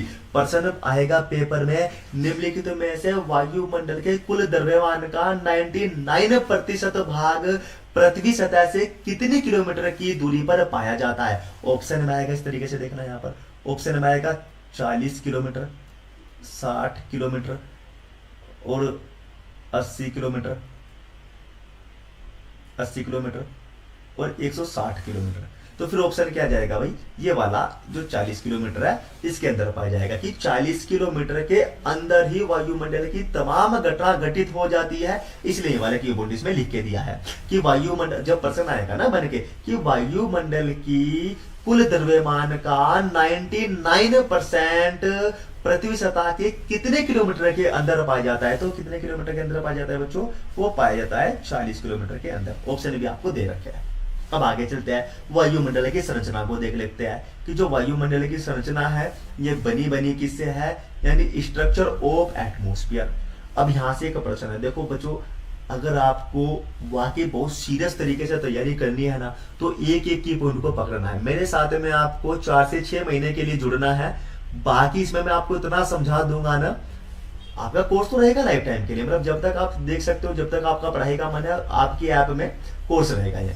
ठीक है, तो इसमें क्या है, पर्सन को अगर आपको टैकल करना है भारी से भारी, ठीक है ना, डिफिकल्ट से डिफिकल्ट अगर पर्सन आपको पेपर में टैकल करने हैं, तो एक एक चीज पकड़ के चलनी पड़ेगी। और 4 से 6 महीने के अंदर आप अपने आप में इतना इंप्रूवमेंट देखोगे कि एग्रीकल्चर आपको इतनी आसान लगने लगेगी ना, क्योंकि ये जो मैं परिभाषा है, जो ये शब्द इसमें स्लाइड्स में डाल के ला रहा हूँ, ये डायरेक्ट किताबों के नहीं है कि किताबों में इस प्रकार की डेफिनेशन नहीं लिखी हुई है, किताबों में बहुत कंफ्यूजन युक्त डेफिनेशन लिखी हुई है। ये मैंने उस तरीके से डिजाइन कर रखी है जिस तरीके से पेपर में आती है। अब देखते हैं, अब देखो यहाँ से बच्चे यहाँ से किताब में छोड़ के चलते देते हैं ना कि किताब में लिखा हुआ छोड़ दीजिए, कुछ मतलब नहीं है, लेकिन हम बताते हैं प्रश्न कैसे बनेगा यहाँ से। जैसे ऊर्ध्वाधर तापांतर यानी वर्टिकल ग्रेडियंट के आधार पर वायुमंडल को कितनी परतों में बांटा गया भाई, वायुमंडल को 4 परतों में बांटा गया। पहला प्रश्न ये है कि वायुमंडल की संरचना को कितनी परतों में बांटा गया? 4 परतों में बांटा गया। सर द्रव्यमान को मास बोलते हैं बेटा, जो द्रव्यमान है ना, ये द्रव्यमान है, इसको मास बोलते हैं, ठीक है, मास बोल देते हैं, या डेंस पार्ट भी बोल देते हैं, ठीक है। मास सबसे ज्यादा इंग्लिश में बोला जाएगा, तो मास का प्रयोग इसमें कर लेना, ठीक है। अब देखो, एक तो ये प्रश्न हो गया कि वायुमंडल की संरचना को कितनी परतों में बांटा गया? 4 परतों में। एक प्रश्न ही हो गया। अब इसी लाइन से दूसरा प्रश्न बता देता हूं मैं। निम्नलिखित में से किसके आधार पर वातावरण को 4 परतों में बांटा गया? तो ऑप्शन में यहां आएगा ऊर्ध्वाधर तापांतर, निम्न तापांतर, मध्यम तापांतरण या उच्चतम तापांतरण। तो फिर क्या आएगा भाई? ऊर्ध्वाधर तापांतरण, यानी वर्टिकल ग्रेडियंट इसमें ऑप्शन में आ जाएगा, वो उसमें आंसर जाएगा। तो 2 प्रश्न बन गए। या तो पूछेगा वायुमंडल की संरचना को कितनी परतों में बांटा गया? 4 परतों में बांटा गया। या किसके निम्नलिखित में से वायुमंडल के किसके आधार पर वायुमंडल की परतों को 4 भागों में बांटा गया? तो किसके आधार पर? दूसरा प्रश्न बना ऊर्ध्वाधर तापांतर के आधार पर, ठीक है। इस तरीके से आपको प्रश्न याद करते हुए चलना है। बहुत इजी तरीके से एग्रीकल्चर को कवर करना है, और कवर इसलिए हो जाती है क्योंकि इजी है, बस समझने वाला चाहिए। जो रट्टे की फिराक में आएगा उसको समझ में नहीं आएगा, ठीक है। अब जो 4 परत थी भाई, 4 परत थी, 4 परत में से पहली परत आपके सामने आ गई, जिस परत को बोला गया ट्रोपोस्फियर। ये यहां तो मैं थोड़ी देर रुकूंगा, और इसको हिंदी में बोला गया क्षोभ मंडल। हिंदी में क्या बोला गया इसको बच्चों? हिंदी में बोला गया इसको क्षोभ मंडल है, ठीक है। हिंदी में इसको बोला गया क्षोभ मंडल। अब मैं चलो, अगर मैं रुक जाऊं तो 30 सेकंड में पीछे चला जाऊंगा, और 30 सेकंड के चक्कर में हमारी ये स्लाइड्स है ना, ये पूरी नहीं हो पाएगी। तो मैं समझा देता हूं, जहां बराबर साइड्स में जो खाली जगह पड़ी हुई है वहां पर समझा देता हूं। पहले इसके अंदर हम पढ़ लेते हैं कि ये क्या क्या लिखा हुआ है, और फिर उसी के आधार पर पहले मैं इसको समझाऊंगा, फिर इसमें से कैसे प्रश्न बनेंगे वो आपके सामने रख दूंगा, ठीक है। इसमें जो पहला की पॉइंट बोलता है ट्रोपोस्फियर में, पहला बोलता है कि यह पृथ्वी सतह से कितनी ऊंचाई पर पाई जाती है बेटा? 8 से 18 किलोमीटर ऊंचाई पर। तो प्रश्न आएगा निम्नलिखित में से क्षोभ मंडल या ट्रोपोस्फियर की ऊंचाई पृथ्वी सतह से कितनी होती है? 8 से 18 किलोमीटर। बी पे आएगा 18 से 40 किलोमीटर, सी पे आएगा 40 से 80 किलोमीटर, और डी पे आएगा 80 से 100 किलोमीटर। तो कितनी ऊंचाई तक पाया जाता है? क्षोभ मंडल यानी पहली परत, यानी क्षोभ मंडल की ऊंचाई कितनी होती है? 8 से 18 किलोमीटर।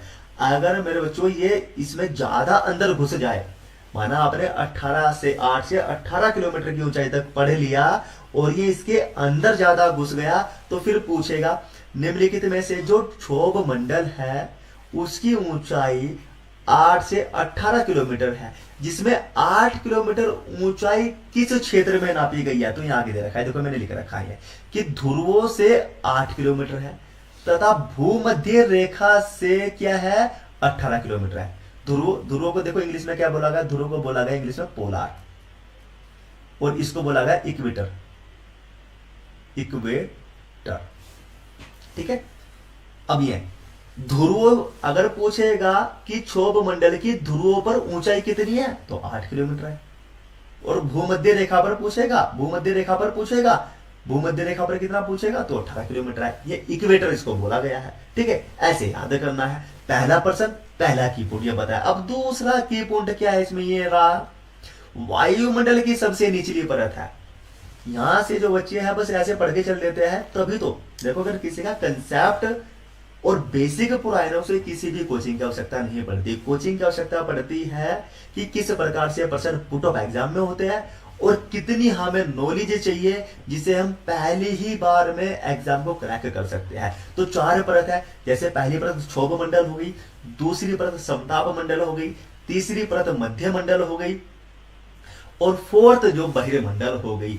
अब इस प्रकार से है, तो पहला प्रश्न इसमें से बनेगा निम्नलिखित में से वायुमंडल की सबसे निचली परत कौन सी है? ए ऑप्शन पे क्षोभ मंडल, बी ऑप्शन पे समताप मंडल, सी ऑप्शन पे मध्य मंडल, और डी ऑप्शन पे क्या आ जाएगा? डी ऑप्शन आएगा बहिर्मंडल।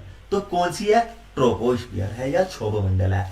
अब तीसरे वाले की पॉइंट की ओर चलते हैं। तीसरा की पॉइंट क्या बोलता है, यह वायुमंडल का सबसे घना हिस्सा है, डेंस पार्ट ऑफ एटमोस्फियर। यानी इसका मतलब पता है क्या है, सबसे ज्यादा घना हिस्सा यही है। 8 से 18 किलोमीटर की जो ऊंचाई दी गई हुई है ना, सबसे ज्यादा मौसम की घटना क्षोभ मंडल के अंदर ही होती है, इसीलिए ये सबसे घना हिस्सा है। पूछेगा निम्नलिखित में से कौन सा वायुमंडल की कौन सी परत सबसे घनी हिस्से वाली परत मानी जाती है, या सबसे ज्यादा हिस्से को कवर करती है। ये देखो आगे लिखा हुआ है 85% भाग को कवर करती है। यानी 85 जितने भी 85% यानी 85% जो मौसमी घटनाएं हो रही है ना, वो आपको क्षोभ मंडल के अंदर दिख जाएगी। तो इसलिए यहां से प्रश्न पूछा जाएगा निम्नलिखित में से सबसे घनिष्ठ यानी सबसे घना भाग कौन सा है एटमोस्फेयर का, तो कौन सा है, क्षोभ मंडल आ जाएगा।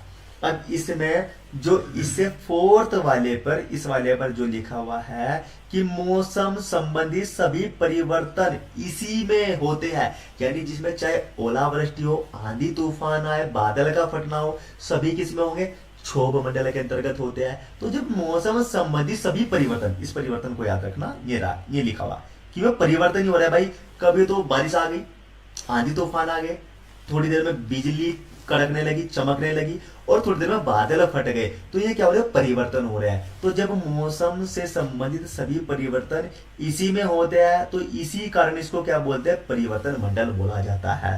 प्रश्न आएगा निम्नलिखित में से वायुमंडल की किस परत को परिवर्तन मंडल के नाम से जाना जाता है। तो ए ऑप्शन पे मिलेगा क्षोभ मंडल, बी ऑप्शन पे मिलेगा आपको मध्य मंडल, सी ऑप्शन पे मिलेगा सप्ताह मंडल, डी ऑप्शन पे मिलेगा आपको बहिर्मंडल मंडल। तो कौन से परत को परिवर्तन मंडल बोला गया भाई, क्षोभ मंडल को। अब आगे चलते हैं, ये वाला जो की पॉइंट है यहां से भी प्रश्न बनते हैं। देखो दो ही ये परत है जिनसे भर भर के प्रश्न पूछा जाएगा, इसलिए इसको बहुत अच्छी तरीके से कवर करना है। देखो सभी मौसमी घटनाएं, पहले तो इसी में प्रश्न बता देता हूं। पूछेगा निम्नलिखित में से कौन सी वो परत है जिसमें सभी मौसमी घटनाएं पाई जाती है, तो क्षोभ मंडल के अंतर्गत ही सभी प्रकार की मौसमी घटनाएं पाई जाती है। और वो मौसमी घटनाएं क्या है भाई, बादल, यानी अभी बादल हो गए, बारिश आ गई, धुंध आ गई, ओस आ गया, कोहरा आ गया, तो वे सभी इसी मंडल में होते हैं। तो पूछेगा सभी प्रकार की मौसमी घटनाएं किस मंडल में घटित होती है, क्षोभ मंडल के अंतर्गत आती है। ओके, अब आते हैं इसमें लास्ट वाले की पॉइंट की ओर। ये आ गया कि ऊंचाई बढ़ने पर प्रति किलोमीटर, यानी 1 किलोमीटर आप जाओगे इस मंडल में, यानी 8 से 18 किलोमीटर आप ऊपर जाओगे, तो कितना सेल्सियस तापमान में कमी आएगी, 6.5 डिग्री सेल्सियस तापमान में कमी आ जाएगी। और जो ये ऊपर आप बढ़ रहे हो, ऊंचाई में जैसे बढ़ रहे हो, अल्टीट्यूड की ओर बढ़ रहे हो, तो डिक्रीज हो जाएगा टेम्परेचर, यानी ऊंचाई बढ़ने के साथ साथ में इस मंडल में तापमान गिरने लगता है। तो प्रति किलोमीटर के हिसाब से कितना गिरेगा भाई, 6.5 किलोमीटर के हिसाब से, प्रति किलोमीटर के हिसाब से 6.5 डिग्री सेल्सियस तापमान घटने लगता है। और ये जो तापमान घटता है ना, इसको क्या बोलते हैं, लैप्स रेट। लैप्स रेट इसको बोलते हैं। अब लैप्स रेट में आगे भी समझाऊंगा, अलग से मैंने ये टर्म लिखी हुई है, ठीक है, ये अलग से मैंने टर्म लिखी हुई है। अब देखो, अब यहां से ट्रोपोस्फीयर था, ट्रोपोस्फीयर हो गया। अब मैंने ये पूरी अच्छी तरीके से समझा दिया कि जितने जितने पर्सन इससे बनने वाले हैं। अब यहां से एक पर्सन है भाई, जितने जितने यहां से पर्सन बनने वाले हैं, एक पर्सन है, मैं बता देता हूं, पर्सन में बताऊंगा। पहला स्ट्रेटो,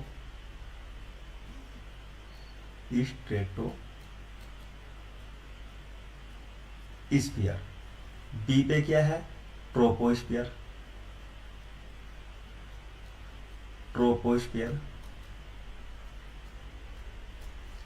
सी पे है, सी को तो उठा देते हैं, सी पे है मेजोस्फीयर,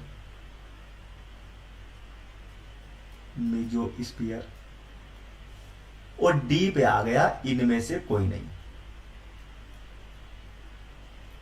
नहीं, ठीक है। ये ए ऑप्शन हो गया, ये बी ऑप्शन हो गया, ये सी ऑप्शन हो गया, ये डी ऑप्शन हो गया, ठीक है। अब ये मैंने क्यों लिखा भाई, ये इसलिए लिखा, अब थोड़ी सी आंख उनकी खुलने वाली है जो बिल्कुल ही इसको इस लैंग्वेज में याद करने की कोशिश कर रहा है कि मेरा काम बन जाएगा, क्षोभ मंडल में पढ़ लूंगा, ये तो सर ने ऐसे लिख रखा है, मेरे काम की चीज नहीं है, अभी पता चल जाएगा उसको। और अगर आप ये सोच रहे हो कि शायद सर हमें बेवकूफ बना रहा है, पागल बना रहा है, कि ऐसे ऐसे प्रश्न लिख के दे देते हैं, कि इंग्लिश को हिंदी में लिख के दे देते हैं, तो थोड़ा जरा पिछले यानी प्रीवियस पेपर उठा के देख लेना, आपको ऐसे शब्द क्षोभ मंडल प्रकार के नहीं मिलेंगे। रिसेंटली जो पेपर हुए हैं उनको उठा के देख लेना। तो मेरा जो मेन मकसद है ना, आपको ऐसे ही प्रश्न देना है जो एग्जाम में आए, ठीक है ना, फिर याद ही करोगे जब एग्जाम में बैठोगे। ठीक है, अब बता देता हूं, मैं प्रश्न पूछ लेता हूं, निम्नलिखित में से वायुमंडल की सबसे निचली परत कौन सी है? अब बता दीजिए। अब देखो, उसने बंदे ने तो पढ़ रखा है, जिसने क्षोभ मंडल पढ़ रखा है उसकी याद भी अच्छी तरीके से। यार वायुमंडल की सबसे निचली परत, जहां तक कि मुझे याद है कि सर ने मुझे पढ़ाया था, क्षोभ मंडल है, और मैंने बहुत अच्छी तरीके से याद कर रखा है कि क्षोभ मंडल है। चलो अब ऑप्शन की ओर चलता हूं, क्षोभ मंडल जहां पर होगा मैं उसको वहां से लिख के चल दूंगा। अब ए ऑप्शन पे आपको मिला, ए ऑप्शन पे मिल गया आपको स्ट्रेटोस्फीयर, बी ऑप्शन पे आपको मिला ट्रोपोस्फीयर, सी ऑप्शन पे मिला आपको मीजोस्फीयर, और डी ऑप्शन पे मिल गया कोई नहीं है। अब तो वो फंस गया भाई बंदा। अब वो जो बच्चा इसको क्षोभ मंडल के हिसाब से पढ़ के गया, अब यहां बताइए वो क्या लगा के आएगा? अब वो यहां क्या लगा के आएगा?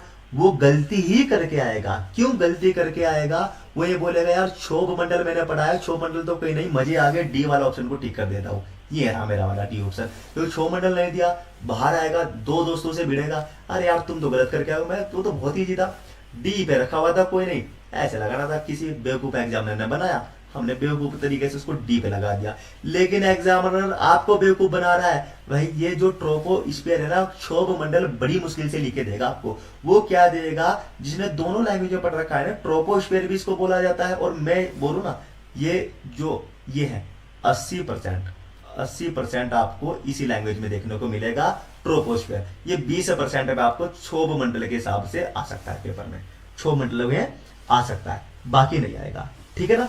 अब यहां से जो थोड़ा ध्यान देना, अब देखो स्ट्रेटोस्फीयर हो गया, ट्रोपोस्फीयर हो गया, मेसोस्फीयर हो गया। जिसने पढ़ रखा है ट्रोपोस्फीयर, वो बी को लगा के निकल जाएगा, यहां से क्या करेगा? बी को लगा के निकल जाएगा। ठीक है, ओके। तो बस बच्चों ऐसे गलती होती है, बाकी तो कुछ नहीं है।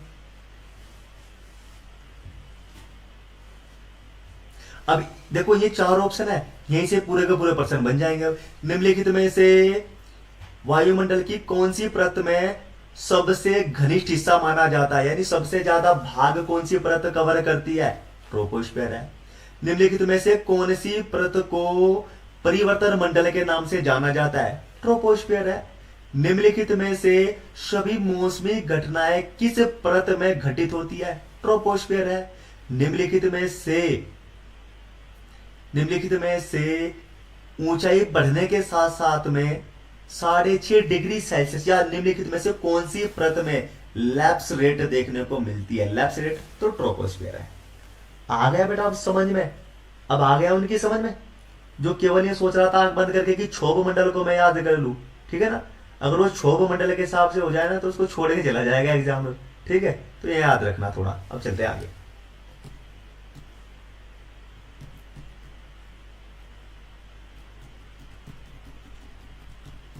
नेक्स्ट फिर ऐसी हमारी परत आ गई, नेक्स्ट आ गई स्ट्रेटोस्फीयर, जिसको क्या बोला गया? समताप मंडल बोला गया।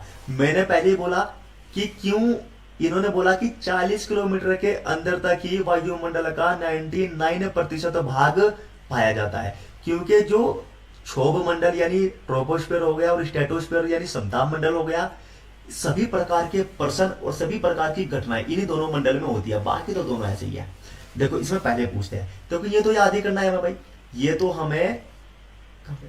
हमें याद ही करना है कि इस परत का विस्तार मतलब है कहां तक फैली हुई है? 18 से 50 किलोमीटर की ऊंचाई तक फैली हुई है। नॉर्मल क्वेश्चन है, याद आपको करना है। तीसरा वाला प्रश्न, अब ये क्या है? ये वायुमंडल की सबसे गर्म परत है। इस परत में क्या है? देखो ऊंचाई बढ़ने पर तापमान में वृद्धि होती है। अभी हम पहली परत में क्या पढ़ के आए बेटा? हम पहली परत में पढ़ के आए हैं कि अगर ट्रोपोस्फीयर में कि अगर ऊंचाई बढ़ेगी तो तापमान घटेगा, लेकिन इसमें नहीं है, इसमें उल्टा है। एक तो पहला पूछेगा निम्नलिखित में से वायुमंडल की सबसे गर्म परत कौन सी है, तो वो कौन सी है, स्ट्रेटोस्फीयर या समताप मंडल है। ठीक है, निम्नलिखित में से कौन सी वो परत है जिसमें ऊंचाई बढ़ने के साथ साथ में तापमान में वृद्धि होती है, यानी तापमान घटता नहीं है, तापमान बढ़ता है, तो वो कौन सा आ जाएगा, वो भी समताप मंडल ही आ जाएगा। ठीक है, अब यहां से आगे क्या बोलता हूं मैं, क्योंकि देखो इसमें जो ये है, अब आगे आपको ये भी मैं बता दूंगा, बिल्कुल आपको एक ही क्लिक में याद करा दूंगा कि कौन से इसमें मंडल यानी परत में तापमान घटेगा और कौन सी में बढ़ेगा, आगे ट्रिक आने वाली मैं बता दूंगा। पूछेगा निम्नलिखित में, देखो ये रही ओजोन परत, ओजोन लेयर समताप मंडल में पाई जाती है। पूछेगा कौन से मंडल में ओजोन परत पाई जाती है, समताप मंडल में। ओजोन परत की उपस्थिति के कारण पराबैंगनी किरणें को अवशोषित कर लेती है, जिसके कारण ओजोनोस्फीयर कहते हैं। अब देखो इसमें क्या बोला गया, ये बोल रहा है, ये देखो प्रश्न डायरेक्ट कैसे आएगा, निम्नलिखित में से किस मंडल को ओजोनोस्फीयर के नाम से जाना जाता है। क्यों जाना जाता है, क्योंकि ओजोन परत इसमें पाई गई है, ओजोन परत इसमें पाई गई है, तो जो सूर्य से पराबैंगनी किरणें आती है, अल्ट्रावायलेट रेडिएशन आती है, उसको अवशोषित कर लेता है, तो इसलिए इसको क्या बोला गया, ओजोनोस्फीयर किसको बोला गया, समताप मंडल को बोला गया। पूछेगा ओजोन परत में, अब ओजोन से प्रश्न आने लगेंगे। ओजोन परत पृथ्वी सतह से कितनी ऊंचाई पर पाई जाती है, ऑप्शन आपके सामने आ जाएंगे कि 20 से 30 किलोमीटर की ऊंचाई पर, 20 से 30 किलोमीटर की ऊंचाई पर ओजोन परत देखने को मिलती है। याद रखना कितनी ऊंचाई पर, 20 से 30 किलोमीटर की ऊंचाई पर देखने को मिलती है ओजोन परत। अब देखो ओजोन परत, देखो मैंने क्या कर रखा है यहाँ पर, अगर एक ओजोन परत का जिक्र हुआ है ना, तो जितने ओजोन परत से प्रश्न बनते हैं, चाहे वो हमारे उत्तराखंड में हो, राजस्थान में हो, एमपी मध्य प्रदेश में हो, तमिलनाडु में हो, हरियाणा में हो, पंजाब में हो या यूपी में हो, जितने तमाम प्रकार के ओजोन परत से प्रश्न बने हुए हैं, मैंने सभी लिख दिया इसमें। अब जो ये ओजोन परत में पूछेगा, ओजोन परत में छेद, जो ओजोन परत है हमारी पृथ्वी पर 20 से 30 किलोमीटर जो पराबैंगनी किरणों को नहीं आने दे रही है, उसमें एक छेद हो गया। अब पूछेगा कि ओजोन परत में छेद किस गैस के कारण हुआ था, तो कौन सी गैस थी वो भाई, CFC यानी क्लोरोफ्लोरोकार्बन। ये याद रखना है आपको, ये पेपर में आता है। अब ये ओजोन परत की इकाई, ओजोन परत की इकाई क्या है, इकाई का मतलब है, इसको मैं समझा देता हूं कि ओजोन परत की इकाई क्या है। यानी जो आप बोले हो ना कि 20 से 30 किलोमीटर की ऊंचाई तक पाई जाती है, तो जो 20 से 30 किलोमीटर की ऊंचाई तक हमें पाई जा रही है, तो हमें एक इकाई में हमें नापना है इसको। किलोमीटर की ऊंचाई तक है तो कितनी मोटाई तक है, तो ओजोन परत की इकाई क्या है, यूनिट क्या होती है, Dobson. The unit of ozone layer is known as Dobson. यानी पूछेगा ओजोन परत की इकाई क्या है, डोप्सन है। ठीक है, अब यहां से फिर एक प्रश्न और आ जाएगा, ट्रोपोस्फीयर।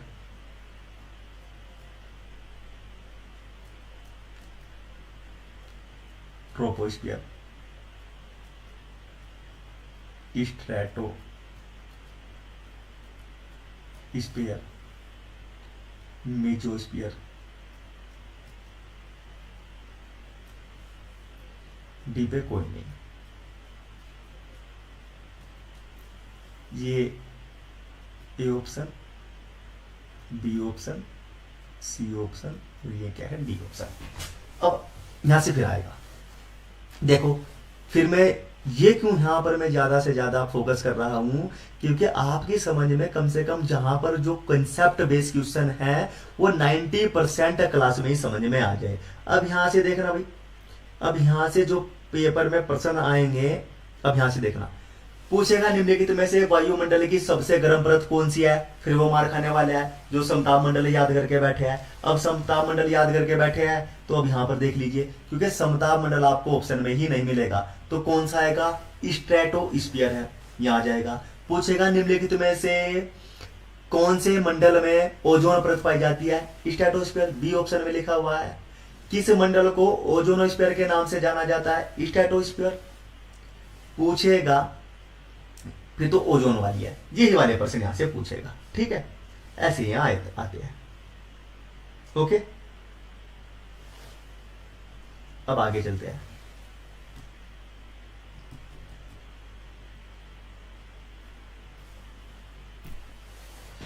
देखो ये मैं, आप सोच रहे थे कि मैं मेसोस्फीयर, थर्मोस्फीयर ये क्यों लिख रहा था, ये आगे परत है। अब ये तो तीसरी जो इसकी परत है, ये है आपकी मेसोस्फीयर यानी मध्य मंडल है।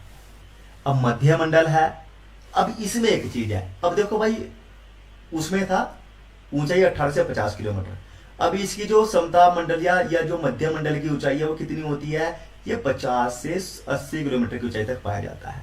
अब इसमें केवल देखो आगे अब तक देखो भर भर के प्रश्न कहां से आए, सभी चीजें घटनाएं कहां से हुई, या तो स्ट्रेटोस्फीयर में या ट्रोपोस्फीयर में, यानी क्षोभ मंडल में या समताप मंडल में, दोनों में इनमें यही है। अब आगे इनमें कुछ भी नहीं है, तो इसीलिए तो पहला ही पर्सन मैंने बताया जा रहा है कि वायुमंडल का 99% जो भाग है वो 40 किलोमीटर की ऊंचाई तक ही पाया जाता है, ठीक है ना, वो 40 किलोमीटर की ऊंचाई तक ही पाया जाता है।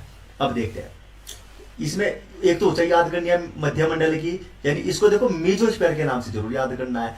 अब इसमें एक चीज याद करनी है भाई, देखो ऊंचाई बढ़ने के साथ साथ भारी गिरावट, स्ट्रॉन्ग डिक्रीज इन टेम्परेचर। देखो अभी तक क्या कर रहा है कि ट्रोपोस्फियर में यानी क्षोभ मंडल में तापमान घट रहा है, फिर जब हम समताप मंडल यानी स्ट्रेटोस्फीयर में तापमान बढ़ा, फिर हम मध्य मंडल में आए फिर तापमान घटा, अब आयन मंडल थर्मोस्फीयर जो आगे लिखा हुआ है उसमें फिर तापमान बढ़ने लगेगा।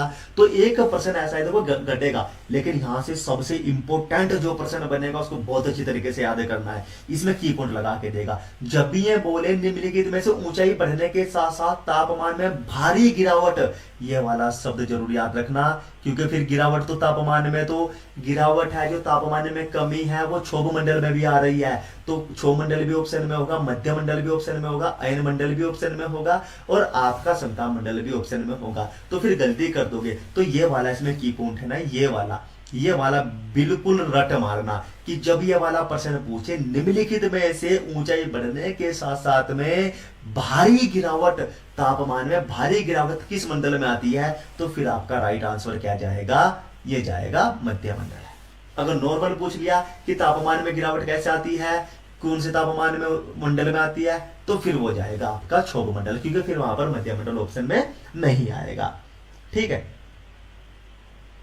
ओके। अब देखो अब चलते हैं थर्मोस्फीयर में, जिसे आयन मंडल बोला गया। अब देखो ये क्या है, ये 18 से 1600 किलोमीटर की ऊंचाई तक पाया जाता है।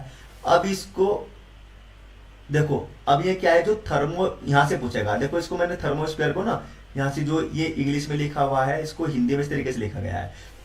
पूछेगा थर्मोस्फीयर की निचली परत क्या कहलाती है, आयनोस्फीयर कहलाती है। पूछेगा थर्मोस्फीयर की बाहरी परत क्या कहलाती है, एक्सोस्फीयर या बहिर्मंडल कहलाती है। और इसमें क्या है, ऊंचाई बढ़ने के साथ साथ में तापमान में वृद्धि होती है। अब फिर बोलोगे आप कि सर आप कंफ्यूजन में डाल रहे हो, कभी तो तापमान में वृद्धि हो रही है और कभी तापमान में गिरावट आ रही है, तो हमें कैसे पता चलेगा कि कौन से, तो बहुत ज्यादा कंफ्यूजन हो गया कि एक परत में तो घट रहा है, एक परत में बढ़ रहा है। अभी आगे बता देता हूं कि कैसे आपको ये याद होगा, ओके। अब मैं यहां पर रोक देता हूं इसको थोड़ा, तब तक आप आते हो पिछला पढ़ के।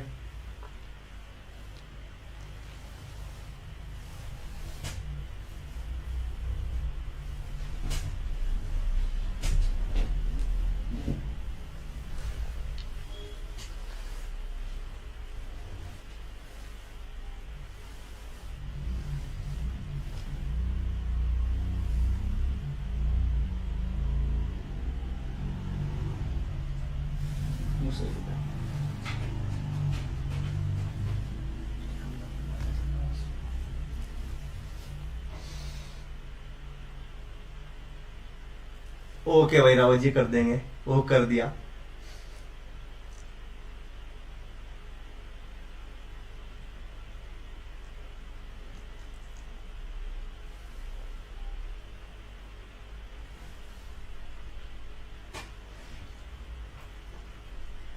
तीस सेकंड पूरी डेट चल रहा है यार।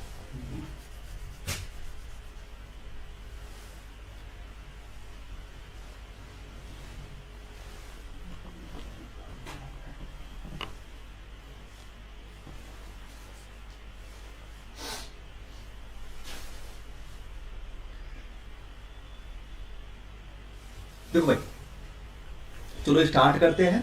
फिर इसमें देखो आपको एक ये इसमें एक आगे मैंने इसमें पिक्चर लगा रखी है, वायुमंडल की अपेक्षा है। देखो इसमें हम नीचे से लेंगे, ऊपर से परत को नहीं पढ़ेंगे, ठीक है, नीचे से इसमें लेंगे, ऊपर से परत को नहीं पढ़ेंगे। देखो इसमें जो लिखा हुआ है निचली परत क्या है, देखो वही वाली है आपकी ट्रोपोस्फीयर लिखी हुई है, और ये जो परत लिखी हुई है दूसरे वाली क्या है, स्ट्रेटोस्फीयर लिखी हुई है। तीसरी परत क्या है, मेसोस्फीयर लिखी हुई है। और बाहरी परत को क्या बोला गया, थर्मोस्फीयर बोला गया। ठीक है, थर्मोस्फीयर इसको बोला गया। अब देखो पहले जो मैं बता दूं यहां से कि तापमान कहां से किस में घटेगा और किस में बढ़ेगा, तो थोड़ा ध्यान से रखना, थोड़ा ध्यान देना कि तापमान कहां पर घटेगा और तापमान कहां पर बढ़ेगा। पहली परत को पकड़ लीजिए। कौन सी परत को पकड़ लिया आपने, पहली परत को पकड़ लिया। इसमें क्या होगा, तापमान घटेगा। फिर इससे अगली परत में क्या होगा, तापमान बढ़ेगा, फिर घटेगा, फिर बढ़ेगा। ठीक है, तो आपको क्या करना है, पहली परत को पकड़ोगे, घटने से स्टार्ट करोगे और बढ़ने पे छोड़ोगे 4 बार। भाई पहली परत में घटेगा, दूसरी में बढ़ेगा, तीसरी में घटेगा, फोर्थ में जाके बढ़ जाएगा। ठीक है ना, तो ऐसे आपको याद करना है। इसमें से एक प्रश्न मैं यहां पर आपसे पूछूंगा, इनमें से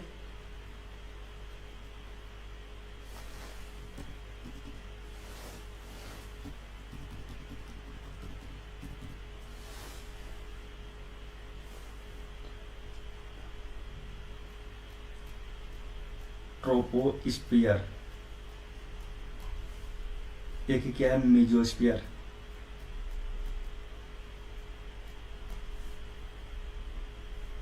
एक है स्ट्रेटोस्फियर।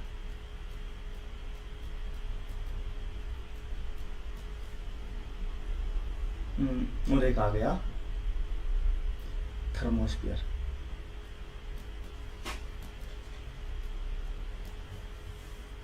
यहां पर A option, B option, C option और डी ऑप्शन। ठीक है, अब एक प्रश्न है यहां से, निम्नलिखित में से वायुमंडल की कौन सी परत में वायुयान यानी हवाई जहाज उड़ाए जाते हैं। बहुत फेमस प्रश्न है, एकदम से आ जाता है, पीछे नहीं लिखा हुआ, लेकिन आपको ये मेंशन करना पड़ेगा। ठीक है, पूछ रहा है, प्रश्न सुन लीजिए, निम्नलिखित में से वायुमंडल की कौन सी परत में वायुयान, जिनको आप हवाई जहाज बोलते हो, वे कौन सी परत में उड़ाए जाते हैं। ए पर क्या है, ए पर लिखा हुआ है भाई, ए पर लिखा हुआ है ट्रोपोस्फियर, बी पर मेसोस्फियर, सी पर लिखा हुआ है स्ट्रेटोस्फियर और डी पर लिखा हुआ है थर्मोस्फियर। तो इसका आंसर मुझे दे